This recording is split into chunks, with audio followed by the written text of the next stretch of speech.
So our workshop today is called Surviving and Thriving Through the Lasting Impacts of Trauma.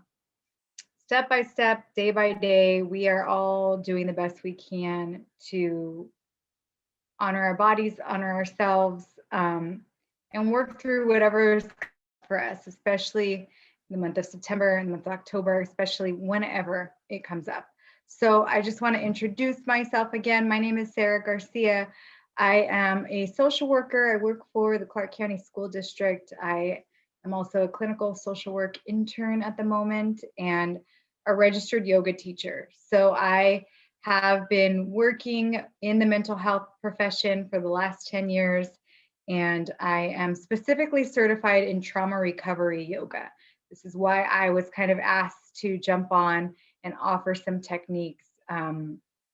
TRI is an organization that has worked with 1 October survivors, as well as people in the coroner's office and the medical field who were also impacted by the 1 October event. So I specifically have worked, I was teaching in the coroner's office right after those events, and I am just humbled to share my experience, to hear your experience, so that we can all continue to learn and support one another. Our context for today is this quote. I hope you notice you are thriving in the most subtle ways on the most ordinary days when it seems like nothing's changed. So I just want us to honor that each day is different. Our bodies themselves are different from day to day. Sometimes we wake up feeling great. Sometimes we wake up feeling not so great. Sometimes we're capable of doing some things one day and not the other day. And the same thing is true for our minds. We have good days, we have bad days, we have peaks and valleys. And even though it seems like nothing has changed, or it can seem like we're still in the same spot, we are still growing and changing and healing little by little, day by day. So I want us to begin with a mindful pause. Contrary to what we do to just jump into our days, check our phones, check the emails, all the things, I want us to mindfully come into this experience together. And so we'll start today with a little bit of mindfulness. So I know, because I've been on Zoom, I've been on Google Meets, and I'm just trying to pack every single thing into my day. I'm trying to grab a load of laundry and fold it. I'm trying to drive to go get gas in my car while listening to my Zooms and all the things. If you are in the space to be able to set something aside, put the laundry down, put the baby down, and just be here, let's work on doing that in this moment, if only for these first few minutes, and then we can resume whatever it is that we need to resume. So I invite you to find a comfortable seat. Could be on your couch, could be on your bed, could be in a chair. I invite you to allow your feet to make contact with the floor, feeling the earth, the floor beneath you, holding and supporting you. I invite you to quickly notice each point of contact that your body is making with the earth. Your feet, your hips, your legs, your back body. If it feels safe, allow the chin to drop and maybe the eyes close. Otherwise, the gaze just shifts downward. Eyes soften. And we begin just by breathing, just naturally, just normally, without having to be coached or fixed or told what to do. Just breathe in your own body.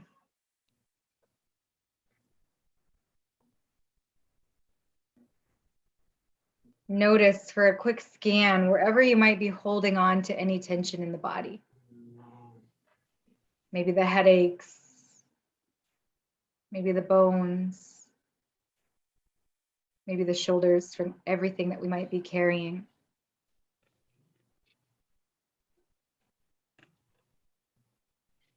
Notice your own breathing pattern, asking yourself questions like, am I breathing more from my nose or from my mouth? Am I breathing more from my chest or my belly? Am I inhaling or exhaling? What is the energy like in my body today? Is it the same energy that I hope to take away? Or do I need to try and make a shift?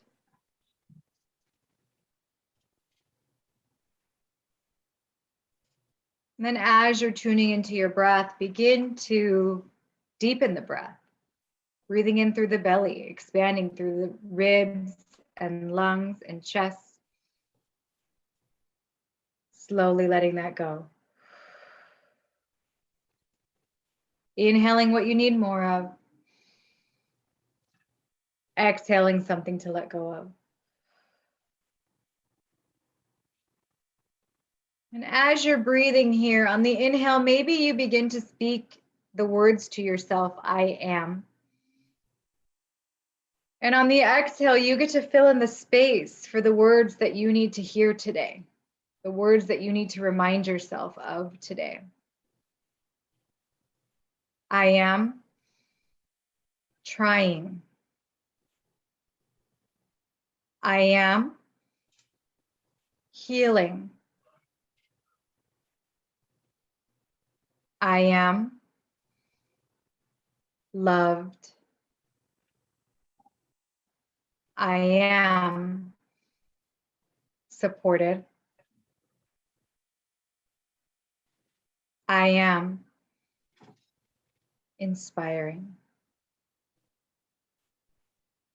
Taking these last few breaths to speak your own I ams in your own voice, in your own words.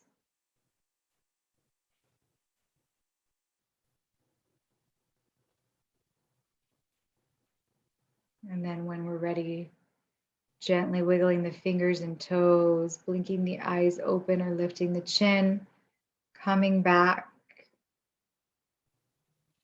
noticing immediately perhaps the shift that's happened in energy in your body.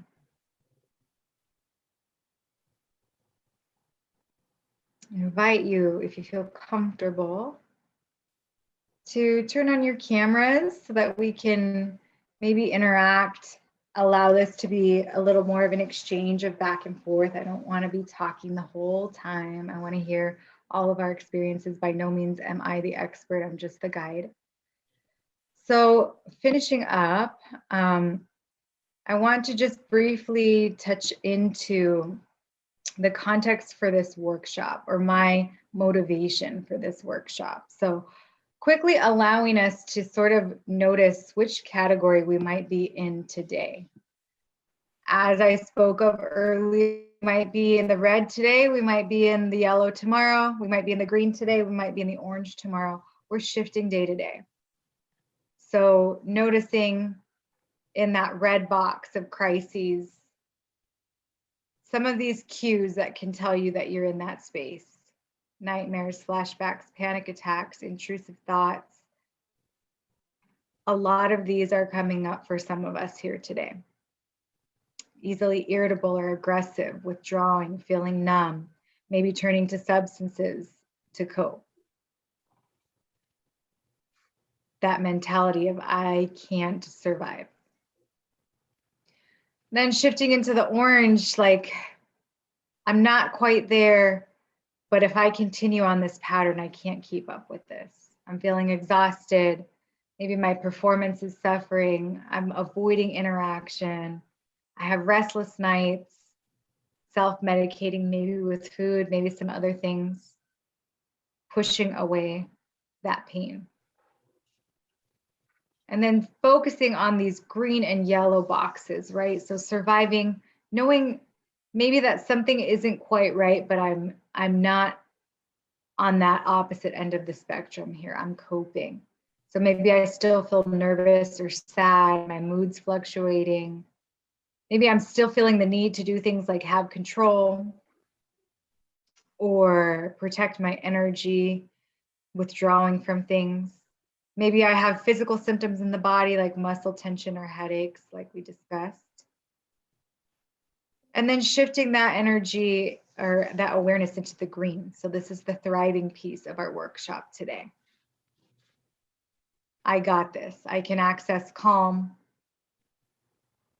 I can allow my mood to fluctuate, but be aware. I can take things in stride. I'm open to feedback. I can focus and communicate effectively. And my sleep patterns, for the most part, are pretty normal. So just taking a note of where we are today. And then as we continue through this workshop, we're going to specifically talk for this group, for our group, what do we need to do to be in those yellow and green? I think it's yellow, yes, yellow and green boxes. What do we need to do to survive and thrive? So today we're going to review some symptoms of stress and PTSD, basic survival tactics, and coping skills that we should be doing to be in that survival yellow box. And then we'll tap into our higher selves. Like, how do I get to the green? How can I feel like I'm thriving even though I've been through this thing and I've been carrying this thing and it seems like nothing is changing or progressing for me? What kind of self-care do I need to take? What kind of support do I need to access? How can I be mindful even if none of those other things exist for me? So we'll analyze the survival box. So knowing the difference between acute stress and PTSD. You guys have been through some severe trauma. And so knowing that acute stress is a normal response to an abnormal situation, that is true. It is immediate, normative reactions to a threat or perceived threat, and the duration of acute stress is minutes to days. So the reason why we have this is because it initiates the fight or flight response in the body, initiates chemicals in the brain to help keep us safe. So I'm in the woods, I see the bear, and I have shifted into that acute stress mode. So my palms start to sweat, my heart starts to beat, I'm puffing in my chest. All of those initiate those responses to keep me safe. PTSD, invasive and recurring thoughts, hypervigilance, problems with concentration, avoidance of triggers, and impaired cognition. So the difference is the fight or flight response is still in effect to attempt to prevent the threat. So the body or the brain has stored the memory that the threat is still there and our body is still in this protective state, even though we are past that minute to days category. So now we've shifted into these symptoms. And I know maybe I am saying things that you all have heard and know and looked up, and I am sorry that I'm repetitive in that, but I promise we're going to push through and delve deeper into those. So just a quick kind of reminder or lesson about how trauma affects the brain. Our prefrontal cortex, this is what you fully develop by the age of 21, 22-ish. And this is our rational thinking. This is logical thinking. This is consequential thinking.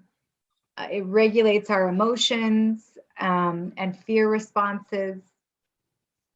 And with PTSD, this has a reduced volume. So we're not operating at our fullest when we're enduring these circumstances. The hippocampus, that's responsible for our memory. I always think of it as a hippo remembering. And it's our ability to differentiate the past from the present. So it works to create the story to get us through the trauma. And our brain stores it in the file as such. Sometimes the story is true. Sometimes the story is inconsistent to what actually happened. It's our brain that has to adjust and fill in the things that we have maybe blacked out or tuned out or shifted into a different piece to not fully be present in those traumatic moments. And then finally, the amygdala. The amygdala, the way I like to think about it, and when we do our training for trauma recovery yoga, we have a great psychologist that teaches about this. The amygdala is, and she teaches it this way, it's like your friend, and we're going to call her Amy, like amygdala. It's like you have a friend who always wants to put you in panic mode, right? Like, I don't know if many of us have that, but like, you can't find your keys. This person is going to take that experience from a 0 to a 10. Oh my gosh, you can't find your keys. What are you going to do? You're not going to be able to get into your house and da-da-da-da. It takes that panic mode to the fullest extent. The amygdala is what does that in our brains. It takes the experience and it starts to set off the alarms in the body to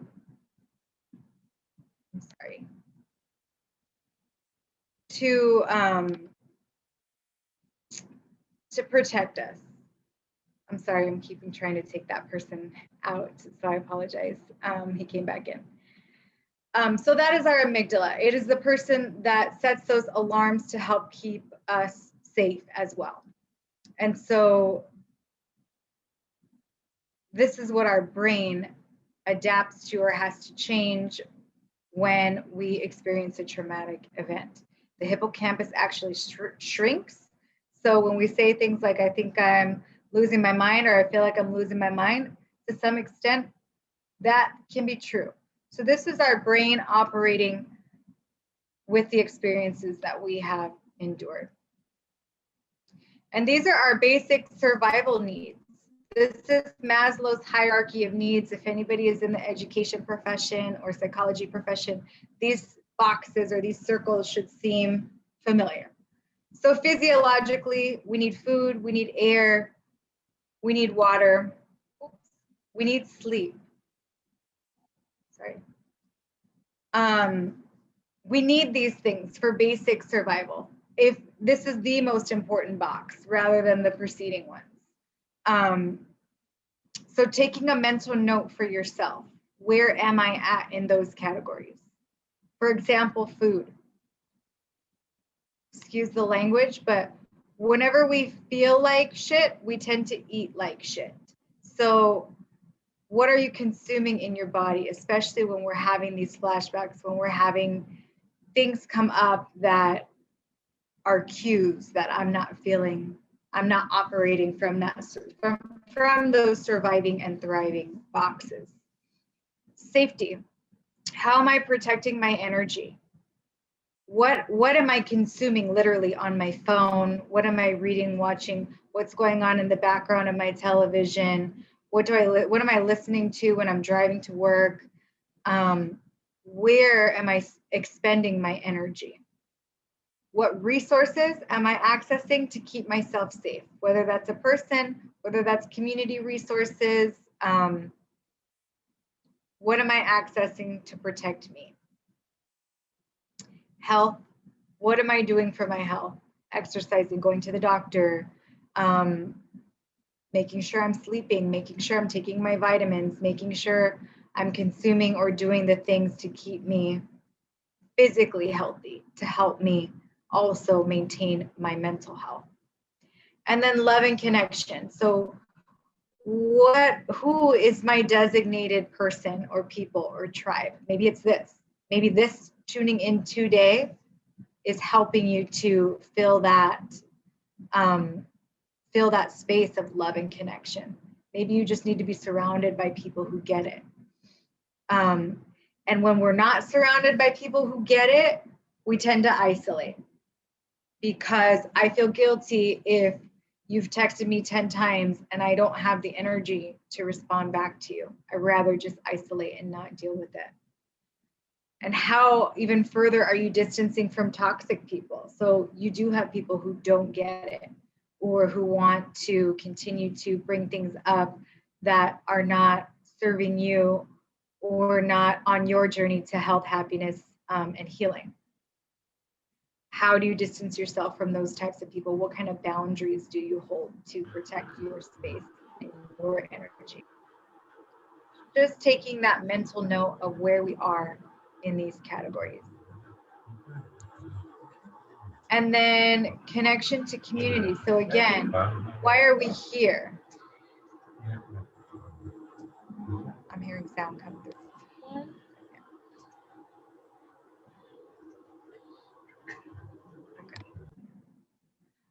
Why are we here together? What does this do for us, for the brain, for our healing, for our journey? Hopefully it does one or more of these things for you to jump on today. Hopefully it assists you in relationship building. So it allows you to make connection with people who have shared experiences, so that they can then turn into people that are in your circle of health, happiness, well-being, connection. Hopefully, maybe this allows you to share some resources, if not just with me, but each other. Again, I am not the expert. What might be working for me may not work for you. What may work for you may help a lot of people in this group. So your knowledge and experiences are super valuable. Again, sharing of ideas or experiences creates a sense of belonging. So again, stepping out of that framework of feeling isolated, now we have this community where this might be the only space and time where I feel like I'm with people who get it. Knowing that you are not alone, again, that isolating factor, a lot of times with trauma, we feel like we are the only one who has to feel like this. It's not going to get any better. I'm a weak person. We start to create those false narratives in the brain, and it just leads to more and more and more isolation. So this coming together reminds us that we are not alone. And hopefully this is the time and space where we start to feel uplifted or held in our experience. I just want to thank you, those of you who shared, for being vulnerable and probably saying what's on everyone's mind, maybe. The elephants in the room, that it still does not feel okay. No matter the days, the weeks, the years that have passed, trauma is real, and we have no idea what's going to trigger or bring that up again. You know, whether it's COVID, whether it's going to an amusement park, whether it's feeling like we have to be around or feel like a burden to those around us because we're still in that protective state where we really constantly have to monitor work situations, home situations, public situations, giving yourself the grace that your mind is still in survival and protection mode, even though that can be exhausting. It's exhausting. And it makes us feel like we are not doing enough, that we aren't where we should be, that I thought I'd be good here, and then this happened, because we can't control or know what's going to come next or what's going to come from that experience. And so what I know to be true is that we are all doing the best we can and operating at our level best right now, whatever that is, whether we're in the green, the yellow, the orange, or the red. We are doing the best we can to navigate our own circumstances and continue to protect ourselves, protect our energy, protect our loved ones, protect this community. Giving yourself grace for that. You're doing the best you can. So how do we work towards that green, that thriving category? So a couple ways. Number one is to make moves. And that literally just means to move your body more. When we do a full try class, how many of you, if you want to type it in the chat box or just like give a thumbs up or raise your hand, have heard of trauma recovery yoga? Because I know that this organization was really present, yes, in the community and some other circles And so I'm still glad that this partnership still exists. I'm still glad people know what I'm talking about. But if you've ever taken a tri class, or if you've ever heard of a tri class, one of the pieces in this class is it's a yoga class, and we do on purpose, by design, 3 components of boat pose, which is a physically challenging posture in yoga. It engages your core muscles, your leg muscles, your arm muscles. And when we speak into that, we tell our participants that the reason why we have you do such a hard pose multiple times in this sequence is because it causes a shake in the body, the same shake you would experience if you were holding a plank or doing a bunch of push-ups. And when we shake in the body, it helps to clear stuck, stored negative energy and trauma. And there's actually been like studies in the wild done of like animals who, you know, like a zebra and a lion, where the zebra, after the lion has been in its presence, the zebra shakes physically, the body shakes for hours. And it's a survival method because when the shake happens, it releases that fear, that stress, that anxiety. And these animals do this for hours. And we as humans, we have things happen to us, perceived threats, actual threats, and we're expected, or in our minds, we think we're expected to just get up, walk away, and pretend like it didn't happen. We don't physically release it in the body. And so when I say move more, I mean doing our best to get rid of that energy. Move, go for walks, exercise, find a way of movement for yourself to release some energy that we may not even be aware that we're holding on to. Another technique that we do that I'll speak on later is grounding. And so you noticed in the beginning of class, when we did that introductory mindful pause, I asked you to place your feet on the floor. And another way we ground too is physically allowing bare feet to make contact with the actual earth, the grass, the dirt, the sand. And it causes us to be back in this present moment, in this time and space. Dissociation is another symptom of PTSD. Dissociation, we try to physically take our mind somewhere else to prevent what is currently happening in front of us. So when we do these grounding techniques, we place our feet on the floor and we feel the sensation of the earth, we're being pulled back to this present moment. Another method to thrive is leaning on a professional. And I really worked to find some descriptors here because oftentimes we think a professional is just a counselor or a therapist. But knowing in your mind who you have in your circle that you can call on when you're feeling like you're in the red. Could be a therapist, could be a life coach, could be your doctor. Maybe I'm just feeling like crap in my own body and I need to say something to a professional. Could be a yoga instructor, could be a Reiki healer, you know, healing your energy, healing those things internally. Counselor, priest, psychiatrist if we need to, but finding somebody who you trust to help to make that shift. And then I've said this, you've heard me say this, give yourself some grace.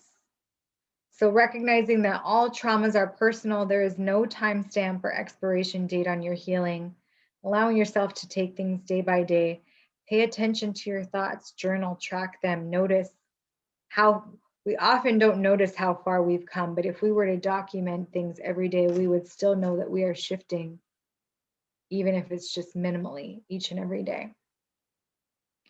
And then I will break this down even further because we've touched on mindfulness today and the TRI method. But just deep breathing in and of itself makes a complete shift in the body. So it stimulates the vagus nerve. The vagus nerve is connected from our abdomen all the way up to the neck. And the vagus nerve is what is responsible for initiating our fight or flight response. So that's the thing that rings the bells, bangs the pots and pans, tells us we need to get up and tackle the bear, or we need to run. Deep breathing tells the vagus nerve, it's okay. We don't need to tackle the bear. We don't need to run. It calms the nervous system. It regulates the nervous system. Mindfulness helps us tune into the present. So when we are focusing on our breath, we're focusing on the present moment. We can't really, if we're being guided by our breath, think about what's going to come after or what's come before or in the past. We're here focusing on each breath in and each breath out. And we will practice this a little bit more as we're wrapping up this class.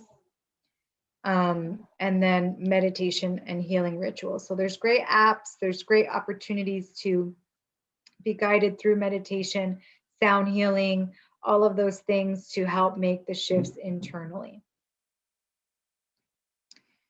So mindfulness in action, we're going to take a moment to try. So I do want to wrap up and give you a sample of the try method. And we're just going to wrap up because I was just kind of noticing before when everybody's cameras were on that some people are in the car, some people are doing things. So I wanted to make this very basic, but also include the components of try. So we're going to move through a more detailed guided meditation, and then I'll break down some of the pieces of that, and hopefully you can take away some more tools in your toolbox. So we'll move back into mindfulness. So we will again allow the feet to find the floor, finding a comfortable seat in your chair, your couch, your bed. Allowing the chin to fall, the shoulders to drop away from the ears. If it feels safe, the eyes will close, otherwise the gaze is shifted. Noticing each point of contact that your body is making with your seat. Noticing the heat and weight of your own body, taking up space. Feeling the sensation of the earth, the ground supporting and holding you.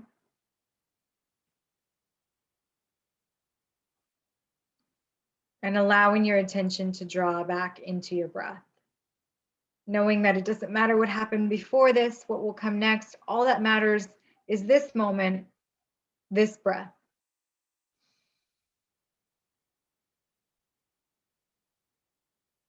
Begin to bring awareness to your feet, the soles of your feet, the arches of your feet. Begin to soften each one of your toes, allowing your ankles to feel heavy, almost sinking into the earth as if you could just drift away right here, right now. And send the calm from your ankles up through your legs and into your knees. Envisioning every single connective tissue and cell and fiber in your knees starting to soften and relax just by sending your breath there. So that your knees can continue to move you forward on your path. Sending the calm from your knees up through your legs and sinking into your hips. Again, the hips sink heavy. And our hips, this is where we store the trauma. This is where we store the anger, the rage, the anxiety, the resentment, the sadness, the grief. In this space right now, see what you can let go of. Inhale what you need more of. Exhale what you can let go of. And then sending the calm from your hips up and into your belly. Maybe the hands fall on your belly. As you mindfully begin to notice each breath in and each breath out. Each little tiny miracle we get to create and access at any second of any day just by breathing. And if nothing more, seeing if we can be grateful just for the gift of our breath today. Send the calm from your belly up through your lungs and into your chest. Pausing at your heart space. Taking a second to feel how your heart feels today, even if it feels heavy. And to remind ourselves, because sometimes we forget how so deeply loved you are and how much you truly matter in this world.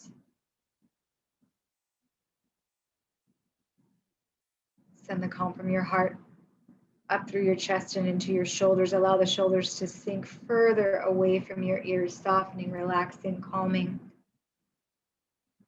Often we like to carry the weight of the world on our shoulders, other people's expectations or opinions.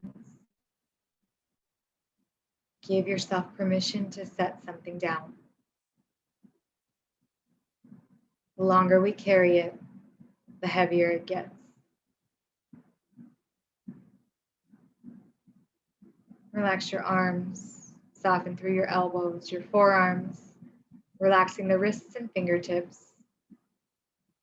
Knowing that there's no need to point a finger or close a fist, all is well. I am safe. Send that calm back up through the backs of the hands, the arms, the shoulders, into the back body, into your neck and face. Allowing the tongue to come off the roof of your mouth, softening your jaw, softening the corners of your mouth, or maybe you bring a smile onto your face. Sometimes we smile to help us feel joyful. Sometimes we smile because we are joyful. The brain does not know the difference. Relax your cheeks, allowing the tongue to come off the roof of the mouth, softening the bridge of your nose. Soften the corners of your eyes, the ones that curl up when you smile real big.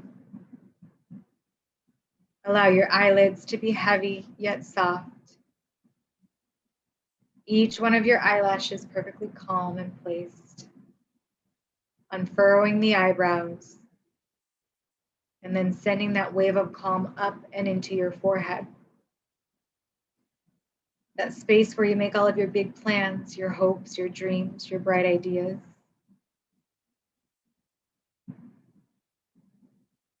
We are stronger than we will ever care to believe. So just believe it. Happiness is a choice, so choose it. And send the calm from your forehead all the way up to the crown of your head, the peak of your mountain, your highest self, the best version of you that there is, the you that is rooting for you. Begin to take a second here to feel how it feels, to experience calm in your body from the crown of your head to the tips of your toes.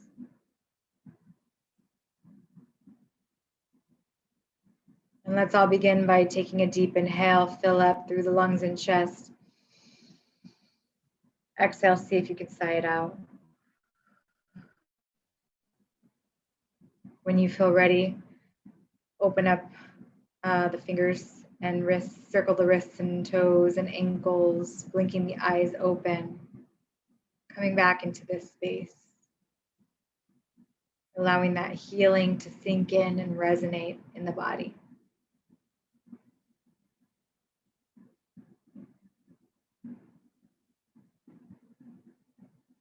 And so that was a sample of our try meditation. Hopefully it does for you what it does to me. It reminds me of all the places that I need to work every day to calm in my body.